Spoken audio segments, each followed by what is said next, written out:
Hello everyone, कैसे हो आप सभी। आई होप कि सभी लोग अच्छे होंगे। आप सबकी प्रिपरेशन भी अच्छी चल रही होगी। आप सभी का स्वागत है आपके अपने यूट्यूब चैनल टारगेट और गोल पीजीटी में।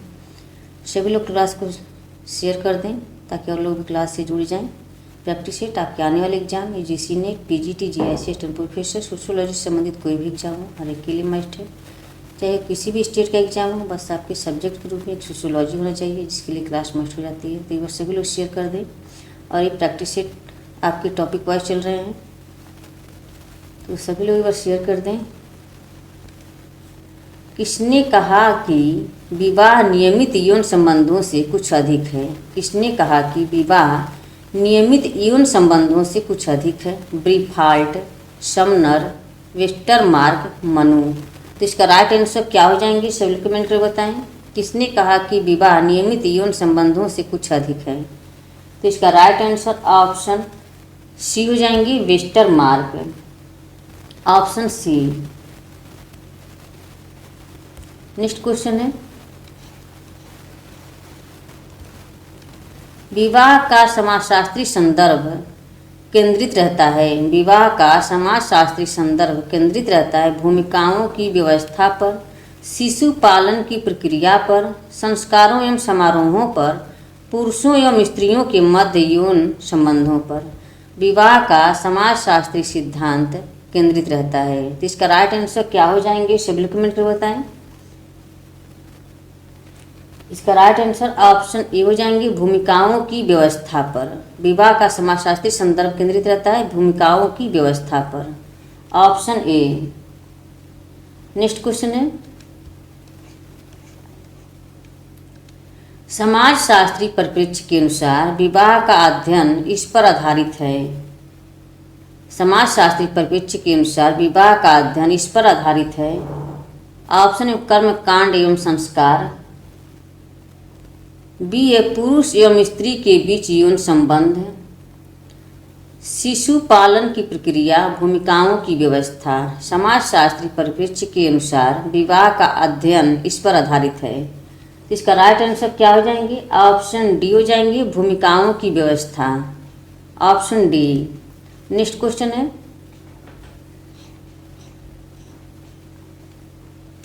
विवाह अति वैयक्तिक प्रकार की व्यक्तिगत संतुष्टि का उपकरण मात्र नहीं है।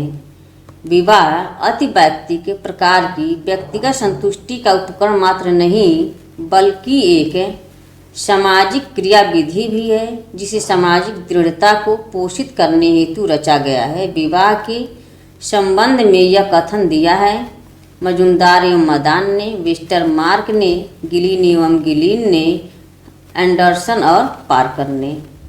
विवाह अति वैयक्तिक प्रकार की व्यक्तिगत संतुष्टि का उपकरण मात्र नहीं बल्कि एक सामाजिक क्रियाविधि भी है जिसे सामाजिक दृढ़ता को पोषित करने हेतु रचा गया है। विवाह के संबंध में कथन दिया गया है।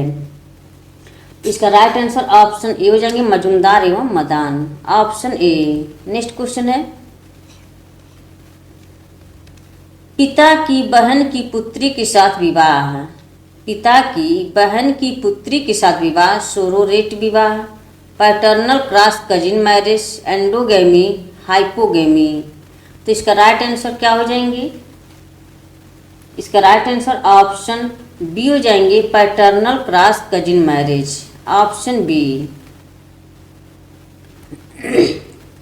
नेक्स्ट क्वेश्चन है, देवर विवाह संपन्न होता है। देवर विवाह संपन्न होता है जब एक पुरुष विवाह करता है अपनी मृत पत्नी की बहन से, उच्च जात की स्त्री से, निम्न जात की स्त्री से, अपने मृत भाई की विधवा से। देवर विवाह संपन्न होता है जब एक पुरुष विवाह करता है तो अपने मृत भाई की विधवा से। ऑप्शन डी हो जाएंगे राइट आंसर।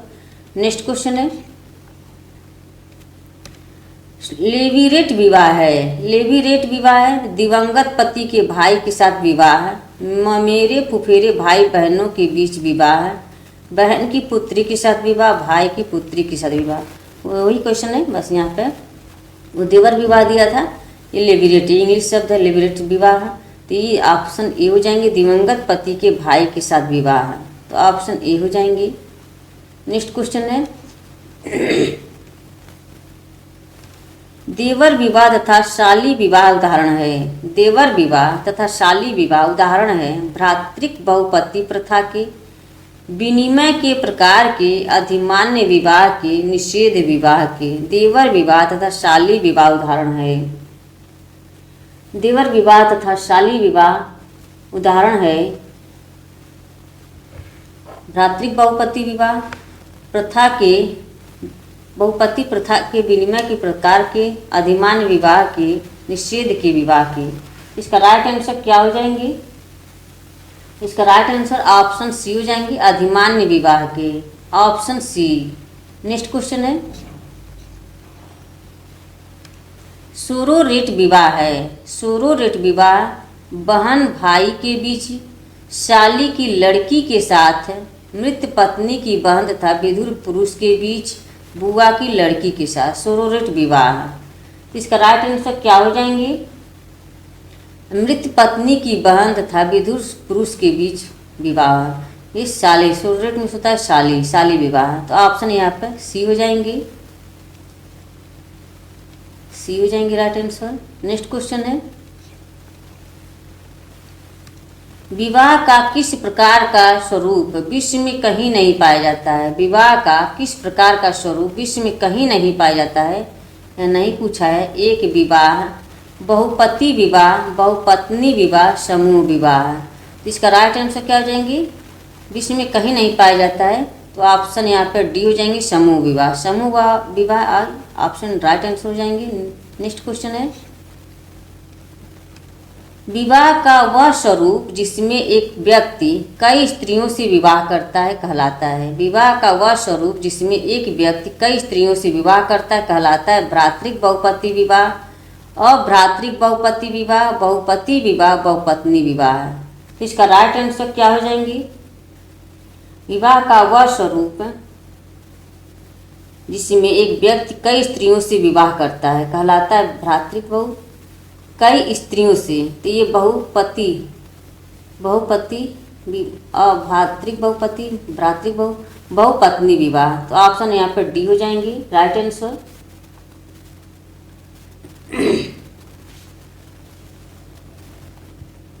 नेक्स्ट क्वेश्चन है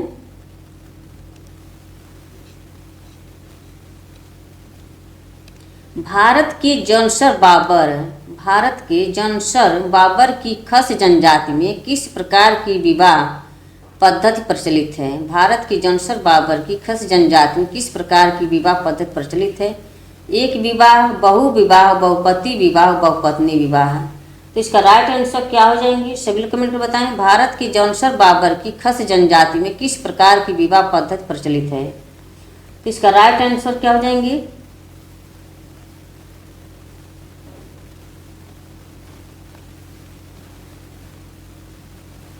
इसका राइट आंसर ऑप्शन सी हो जाएंगे, बहुपति विवाह, ऑप्शन सी। नेक्स्ट क्वेश्चन है बहुपति विवाह का अर्थ है, बहुपति विवाह का अर्थ है एक विधवा पुनर्विवाह करती है, अनेक स्त्रियां अनेक पुरुषों से विवाह करती हैं, एक स्त्री एक समय में एक से अधिक पुरुषों से विवाह करती है, एक तलाकशुदा स्त्री पुनर्विवाह करती है। बहुपति विवाह का अर्थ है, बहुपति विवाह का अर्थ है एक विधवा पुनर्विवाह करती है, अनेक स्त्रियां अनेक पुरुषों से विवाह करते हैं, एक स्त्री एक समय में एक से अधिक पुरुषों से विवाह करती है। तो ऑप्शन यहाँ पर सी हो जाएंगे राइट आंसर। नेक्स्ट क्वेश्चन है जब एक स्त्री के एक समय में एक से अधिक पति हों तो उसे क्या कहते हैं? जब एक स्त्री के एक समय में एक से अधिक पति हों तो उसे क्या कहते हैं? अंतर विवाह, समूह विवाह, बहु विवाह, बहुपति विवाह। तो इसका राइट आंसर क्या हो जाएंगे? ऑप्शन डी हो जाएंगे, बहुपति विवाह, ऑप्शन डी। नेक्स्ट क्वेश्चन है द्रौपदी का पांडवों से विवाह उदाहरण है। द्रौपदी का पांडवों से विवाह उदाहरण है अभ्रातृक बहुपति, भ्रातृक बहुपति, शाली विवाह, समकालिक शाली विवाह। तो इसका राइट आंसर क्या हो जाएंगे? ऑप्शन बी हो जाएंगे, भ्रातृक बहुपति विवाह। बहुपति विवाह दो प्रकार के होते हैं, एक भ्रातृक होता है, एक अभ्रातृक बहुपति विवाह होता है। ऑप्शन बी हो जाएंगे। नेक्स्ट क्वेश्चन है, उत्तर प्रदेश के बुलंदशहर जिले के गुर्जरों में प्रचलित बहुपति विवाह का अध्ययन किसने किया? उत्तर प्रदेश के बुलंदशहर जिले के गुर्जरों में प्रचलित बहुपति विवाह का अध्ययन किसने किया था? DN. Majumdar, W.H.R. Reverse, C.A.T.N. Madan, D.A. William crook. तो इसका राइट आंसर क्या हो जाएंगे, सभी लोग कमेंट में बताएं।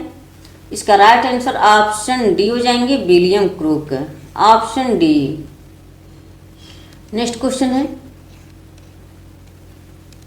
नीचे दो कथन दिए गए हैं, एक को अभिकथन ए और दूसरे को कारण आर कहा गया है। अभिकथन ए, निकटाभिगमन निषेध सार्वभौमिक रूप से पाए जाते हैं। निकटाभिगमन निषेध सार्वभौमिक रूप से पाए जाते हैं। कारण आ, निकटाभिगमन निषेध का कारण निकट संबंधियों के बीच यौन संबंधों के लिए प्राकृतिक अरुचि का होना है। निकटाभिगमन निषेध सार्वभौमिक रूप में से पाए जाते हैं। सही है, निकटाभिगमन निषेध का कारण निकट संबंधियों के बीच यौन संबंधों के लिए प्राकृतिक अरुचि का होना। ये गलत है, आर गलत है, ये सही है। इसका राइट आंसर ऑप्शन यहाँ पे सी हो जाएंगी, राइट आंसर।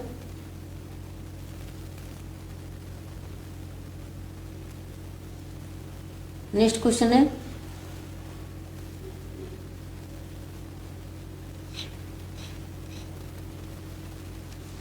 धर्म केवल सुनने अथवा मान लेने की चीज नहीं है। धर्म केवल सुनने अथवा मान लेने की चीज नहीं है। जब समस्त मन प्राण विश्वास एक हो जाए तब हम उसे धर्म कहते हैं। यह कथन है राधा कृष्णन का, स्वामी विवेकानंद का, मैक्स मूलर का, पी.वी. काड़े का। धर्म केवल सुनने अथवा मान लेने की चीज़ नहीं है। जब समस्त मन प्राण विश्वास एक हो जाए तब हम उसे धर्म कहते हैं, कथन है।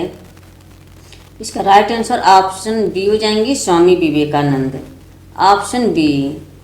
नेक्स्ट क्वेश्चन है,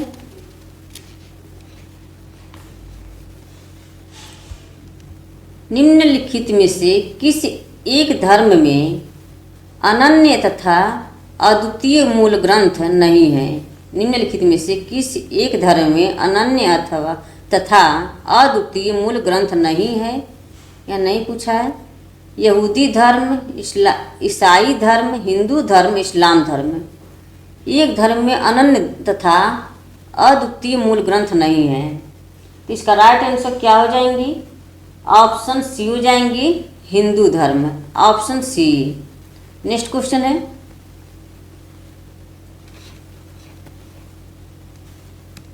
धर्म आध्यात्मिक शक्ति में विश्वास है। धर्म आध्यात्मिक शक्ति में विश्वास है, यह किसने कहा है? Fraser, EB. Tyler, Durkheim, weber. धर्म आध्यात्मिक शक्ति में विश्वास है, किसने कहा है? तो इसका राइट आंसर ऑप्शन यहाँ पे बी हो जाएंगे, E B. Tylor, option B. Next question है, फ्रेंड्स एक बार सभी लोग शेयर कर दें क्लास को। क्लास से पहली बार जुड़े हैं तो चैनल को सब्सक्राइब कर लें। टायलर ने धर्म की व्याख्या किस दृष्टिकोण से की है? टायलर ने धर्म की व्याख्या किस दृष्टिकोण से की है? प्रकार्यात्मक, तात्विक, ऐतिहासिक, सामाजिक। टायलर ने धर्म की व्याख्या किस दृष्टिकोण से की है? तो ऑप्शन बी हो जाएंगे, तात्विक, ऑप्शन बी। नेक्स्ट क्वेश्चन है, धर्म अलौकिक शक्ति में विश्वास पर आधारित है। धर्म अलौकिक शक्ति में विश्वास पर आधारित है जिसमें आत्मावाद और मानववाद दोनों सम्मिलित हैं। यह किस विद्वान ने कहा है? हॉबेल, टायलर, क्यूबर, जॉनसन। तो इसका राइट आंसर क्या हो जाएंगे? ऑप्शन ए हो जाएंगे, हॉबेल, ऑप्शन ए। नेक्स्ट क्वेश्चन है,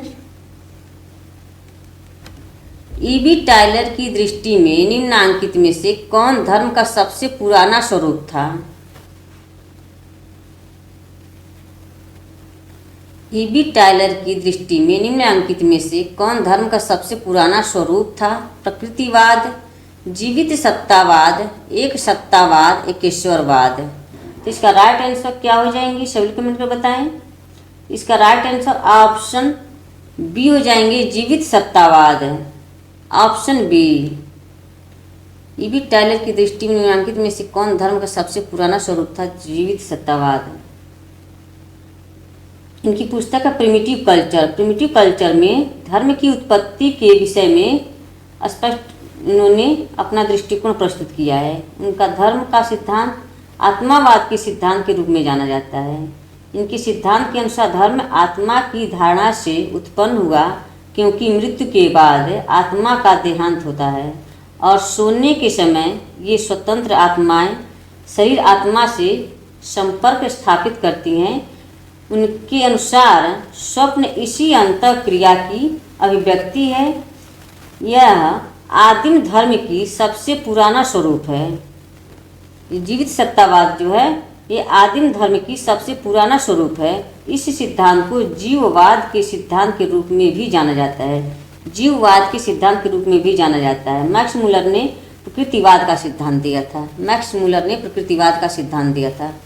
प्रकृतिवाद का सिद्धांत मैक्स मुलर ने दिए थे। जीवित सत्तावाद को जीववाद का सिद्धांत भी कहा जाता है। तो ऑप्शन यहाँ पे बी हो जाएंगे। नेक्स्ट क्वेश्चन है, टायलर की पुस्तक है ये प्रिमिटिव कल्चर। इसी पुस्तक में इन्होंने इसकी व्याख्या किए हैं। नेक्स्ट क्वेश्चन है, मैक्स मुलर का संबंध है प्रकृतिवाद से, अनुप्राणवाद से, निर्जात केंद्रितावाद से, अनाध्यात्मवाद से। इसका राइट आंसर क्या हो जाएंगे? ऑप्शन ए हो जाएंगे, प्रकृतिवाद से। Option A. नेक्स्ट क्वेश्चन है,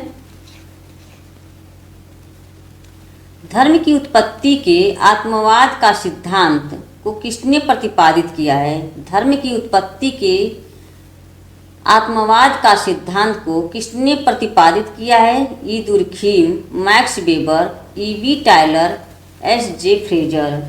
तो इसका राइट आंसर क्या हो जाएंगे? सभी लोग कमेंट कर बताएं।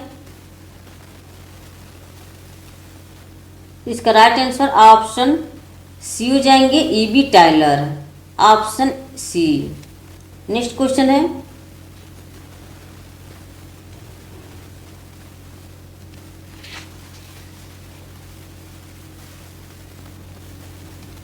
सूची 1 को सूची सेकेंड से सुमेलित कीजिए तथा नीचे दिए गए कूट से सही उत्तर का चयन कीजिए। सूची फर्स्ट और सूची सेकेंड। प्रजाति सिद्धांत। प्रजाति सिद्धांत क्या हो जाएंगे? प्रजाति सिद्धांत हट्टन का। व्यवसायिक सिद्धांत ये नेस्फील्ड का हो जाएगा। व्यवसायिक सिद्धांत नेस्फील्ड। धार्मिक सिद्धांत, धार्मिक सिद्धांत ये हो जाएंगे आपके हुकार्ट। आदिम संस्कृति का सिद्धांत रिजले।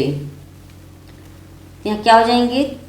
3-1-4-2 3-1-4-2 3-1-4-2। ऑप्शन सी हो जाएंगे राइट आंसर। नेक्स्ट क्वेश्चन है,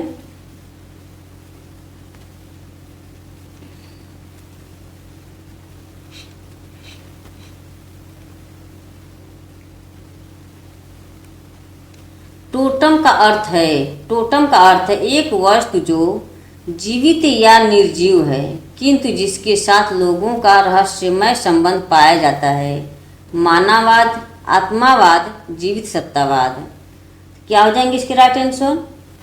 ऑप्शन ए हो जाएंगे, एक वस्तु जो जीवित या निर्जीव है किंतु जिसके साथ लोगों का रहस्यमय संबंध पाया जाता है, ये टोटमवाद होता है। ऑप्शन ए हो जाएंगे।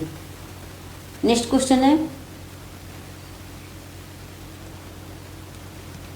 कौन सा सिद्धांत धर्म की उत्पत्ति से संबंध नहीं है? कौन सा सिद्धांत धर्म की उत्पत्ति से संबंध नहीं है? जीव सत्तावाद, टोटमवाद, प्रकृतिवाद, सामाजिक समझौता। तो इसका राइट आंसर क्या हो जाएंगे? कौन सा सिद्धांत धर्म की उत्पत्ति से संबंध नहीं है? इसका राइट आंसर ऑप्शन डी हो जाएंगे, सामाजिक समझौता। धर्म की उत्पत्ति से संबंध नहीं है। यहाँ पे जीव सत्तावाद, टोटमवाद, प्रकृतिवाद धर्म की उत्पत्ति से संबंधित है, सामाजिक समझौता नहीं है। तो ऑप्शन यहाँ पर डी हो जाएंगे राइट आंसर। नेक्स्ट क्वेश्चन है,